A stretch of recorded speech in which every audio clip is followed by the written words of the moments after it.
Matematika Tuhan memang berbeda. Kadang apa yang kau yakini benar bisa benar-benar salah, dan apa yang kau yakini salah itu bisa benar-benar benar. Bingung? Ini adalah salah satu buktinya bahwa Tuhan itu ada bagi mereka yang mengimaninya. Dalam Perang Dunia Kedua di Okinawa, Jepang, berkompi-kompi pasukan Amerika yang dikirim dan semuanya mengalami kekalahan. Namun semuanya menjadi terbalik ketika seorang pengecut bernama Desmond Doss memimpin mereka. Meskipun pada akhirnya ia pun harus terluka. Sebelum ke cerita intinya, film ini terlebih dulu menggambarkan Desmond Doss saat kecil. Desmond tinggal bersama kakaknya bernama Harold, ibunya bernama Bertha, dan ayahnya bernama Thomas Doss. Tom adalah seorang pemabuk. Ia sering mengunjungi kuburan teman-teman seperjuangannya yang telah gugur di Perang Dunia ke-1. Pada suatu hari, Desmond dan kakaknya Harold berkelahi. Tapi entah kenapa, Desmond akhirnya mengambil sebuah batu bata besar dan memukul Harold hingga pingsan. Ayahnya akan memukulnya, tapi ibunya membelanya.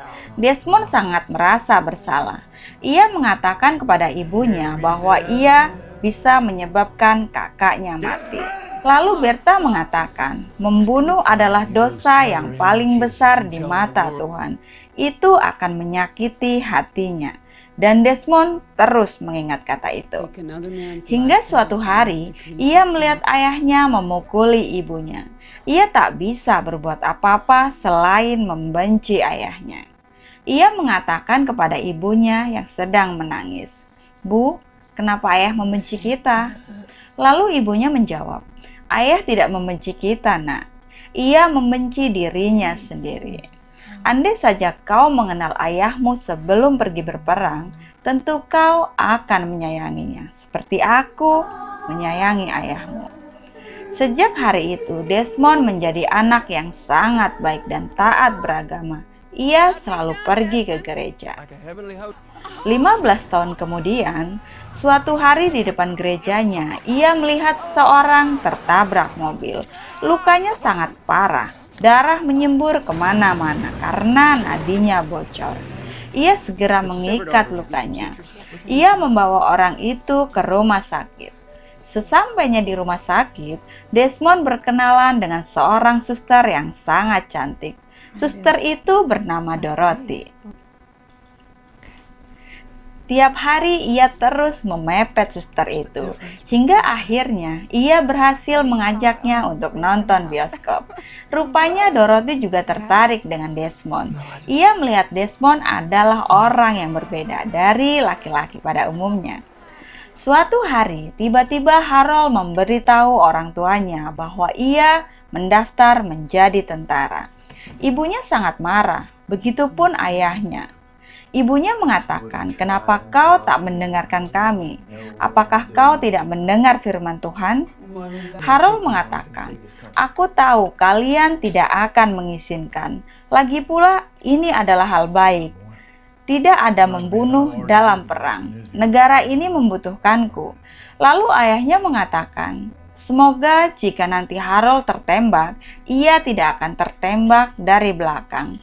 Karena itu akan membuat isi perutnya keluar dan merusak seragamnya. Seperti yang terjadi pada teman-temanku dulu." Sambil menangis, ia pun mengusir Harold. Sementara itu, hari-hari Dorothy dan Desmond semakin dekat. Mereka semakin yakin untuk menikah. Hingga suatu hari, Desmond memberitahu bahwa ia akan mendaftar sebagai tentara. Dorothy sangat marah. Desmond berusaha untuk menjelaskannya. Ia akan menjadi petugas medis, bukan membunuh orang. Lalu Dorothy mengatakan, "Jadi sebenarnya kau mau menikah denganku atau tidak?" Lalu Desmond mengatakan, "Apakah kau masih mau denganku? Kau tidak akan pernah tahu kalau kau tidak mengatakannya." Dan Desmond pun melamar Dorothy. Dorothy meminta untuk menikah pada cuti pertamanya. Keesokan harinya, Tom mengajak Desmond ke kuburan teman-temannya. Ia mengatakan, "Ini adalah teman-temanku. Kami besar bersama, mengejar gadis bersama, dan pergi perang bersama. Kini mereka telah menjadi rumput dan dimakan cacing. Aku tak mau mengunjungi anakku di sini. Dan kau tak akan pernah bisa bertahan di medan perang. Itu sangat mustahil." Meski sangat marah, orang tua Desmond akhirnya mengizinkannya. Begitupun dengan Dorothy, kekasihnya. Ia melepas kepergian Desmond. Ia menitipkan Injil kecilnya kepada Desmond. "Kau harus selalu membawanya di sakumu. Aku akan selalu bersamamu, dan kau harus mengembalikannya sendiri kepadaku." Desmond pun akhirnya menjalani pelatihannya bersama para sukarelawan yang lainnya. Ia dilatih oleh Sersan Howell. Orangnya sangat keras dan tegas.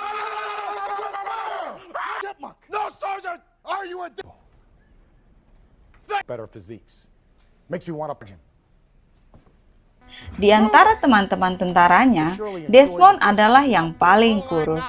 Ia dipanggil si ceking atau pohon jagung. Sersan Hall mengajari semuanya, latihan fisik, tali temali, dan lain-lain. Tapi dalam hal tali temali itu, Desmond membuat tali temali seperti bentuk kutang dan teman-temannya mentertawakannya. Meski ceking, fisik Desmond termasuk yang paling bagus. Ia lolos untuk semua latihan, kecuali senjata. Ia tak mau memegangnya. Ia teringat kata-kata ibunya, tidak boleh membunuh.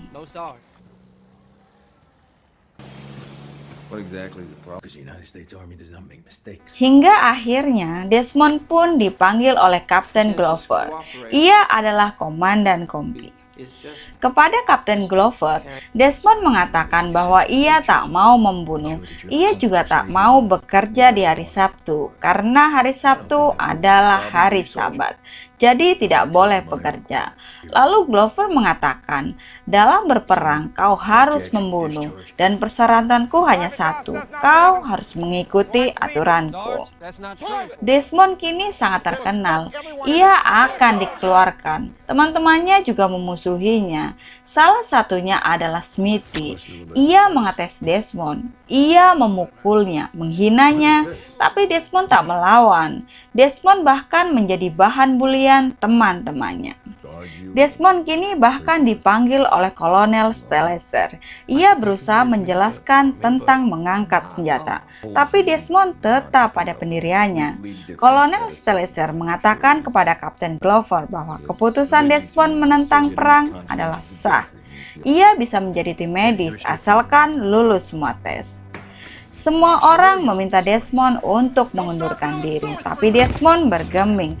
Bahkan saat ia dipukuli, ia tetap ingin menjadi tentara. Saat cuti pun tiba, semua mendapatkan haknya, tapi tidak dengan Desmond. Ia dianggap belum lulus ujian senjata. Kolonel Sankton memintanya menunjukkan cara mengangkat senjata, dan ia akan diberikan cuti atau ia akan diadili dan dipenjara. Dan Desmond tetap tidak mau menyentuh senjata. Desmond pun dipenjara, sementara Dorothy sudah menunggu di gereja. Ia sudah mengenakan baju pengantinnya.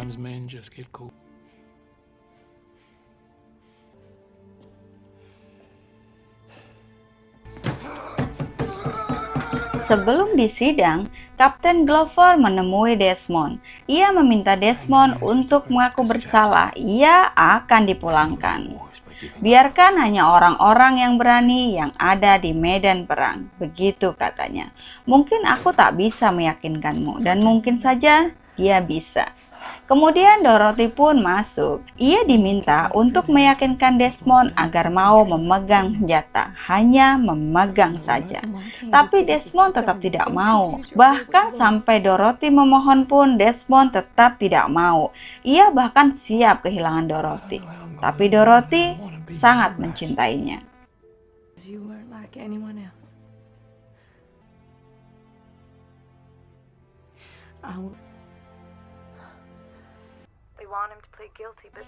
Lalu Dorothy menghubungi kedua orang tua Desmond. Ia menceritakan semuanya.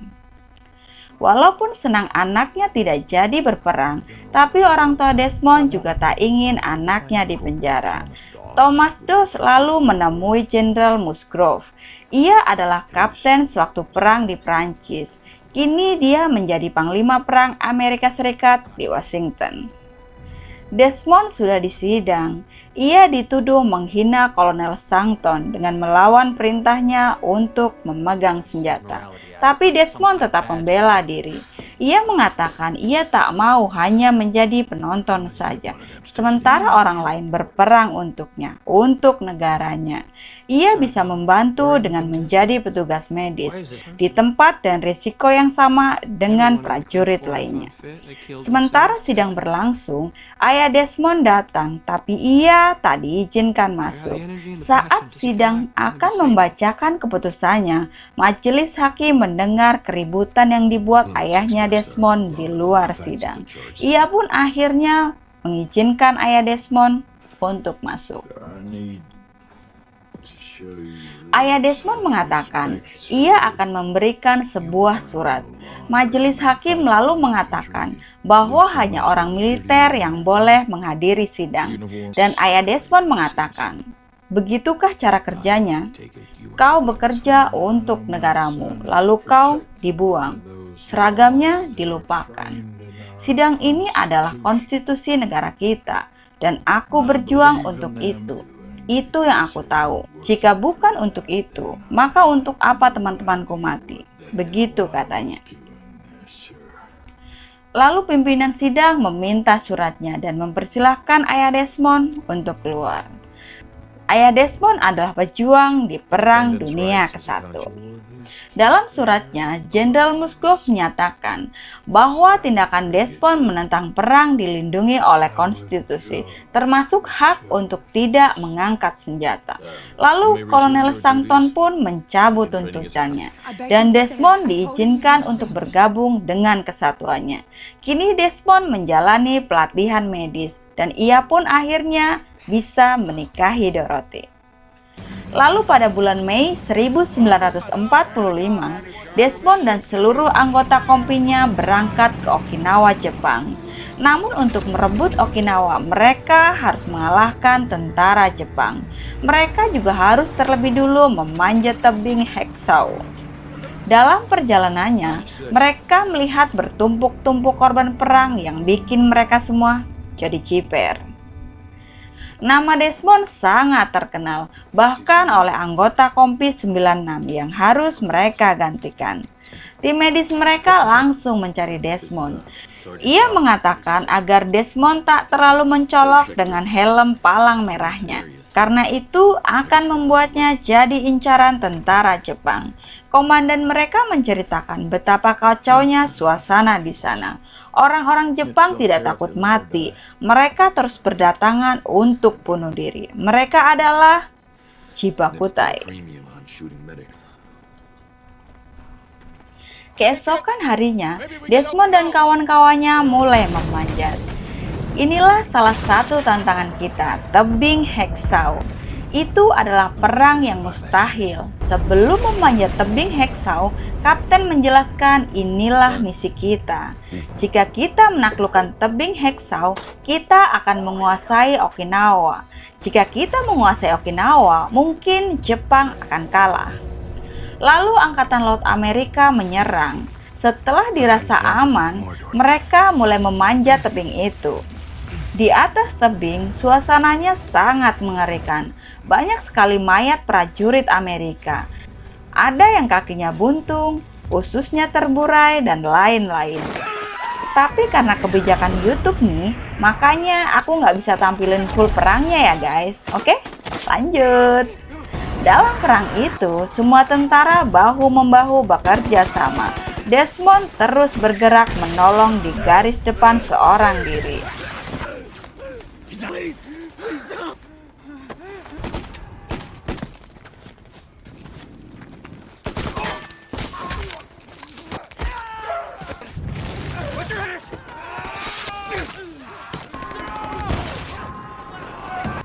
Hingga pada saat malam tiba, semua istirahat, tapi tidak dengan Desmond. Dia memutuskan untuk menolong prajurit yang terluka.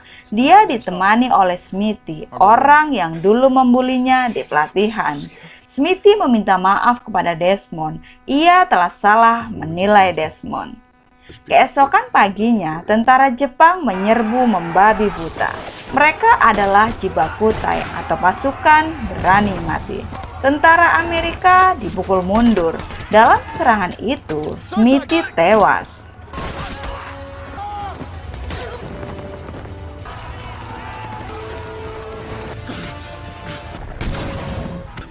Semua tentara telah turun dari tebing, termasuk Kapten Glover pemimpinnya.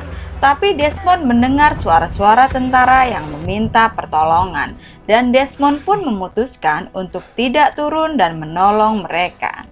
Satu persatu Desmond menolong mereka. Ia menggendongnya dan menurunkan mereka dengan tali kutangnya. Begitu seterusnya.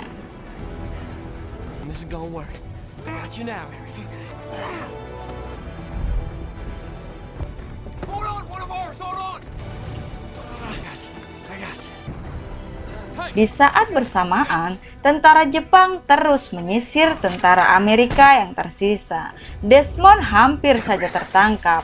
Ia menyamar, ia pura-pura mati. Bahkan tentara Jepang masih saja menusuknya. Untungnya tusukan itu meleset.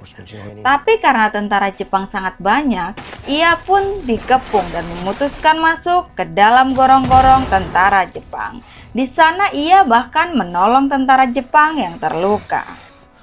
Dan di saat malam tiba, Desmond terus menurunkan mereka. Tangannya sampai terluka.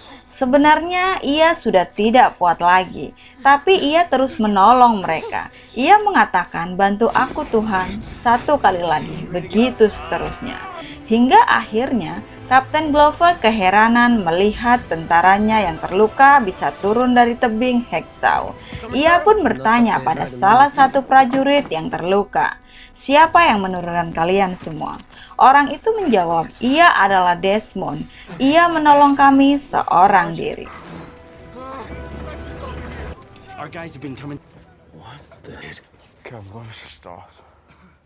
Desmond terus menurunkan mereka, hingga ia pun diserang oleh sniper saat menurunkan Sersan Howell. Ia hampir saja mati. Untungnya Kapten Glover dan pasukannya sudah datang. Mereka menembaki tentara Jepang. Prajurit-prajurit itu sangat kagum pada Desmond sang pengecut.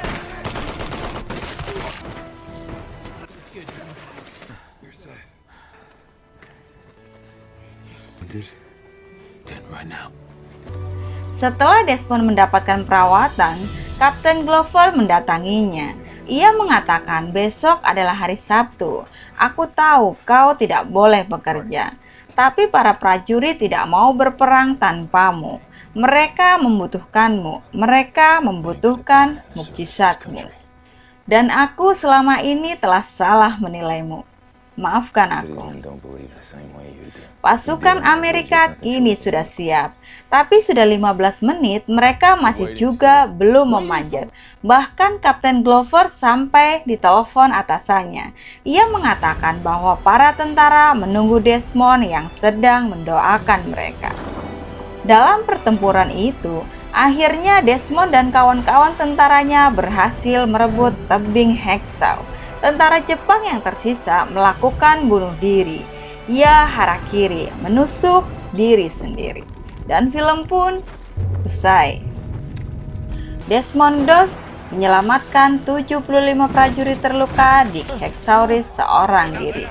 Dia penentang perang pertama yang menerima medali kehormatan, penghargaan tertinggi Amerika untuk keberanian dalam berperang. Desmond dan Dorothy menikah hingga Dorothy wafat pada 91 dan Desmond Doss wafat pada usia 87 tahun pada Maret 2006. Oke guys, itu tadi alur cerita film yang berjudul Hacksaw Ridge. Semoga teman-teman terhibur ya. Jika teman-teman suka dengan film-film di channel ini, aku minta bantuannya untuk subscribe, like, dan nyalakan loncengnya ya. Biar teman-teman gak ketinggalan film baru yang akan tayang di channel ini setiap hari. Aku Caca pamit undur diri. Wassalamualaikum warahmatullahi wabarakatuh.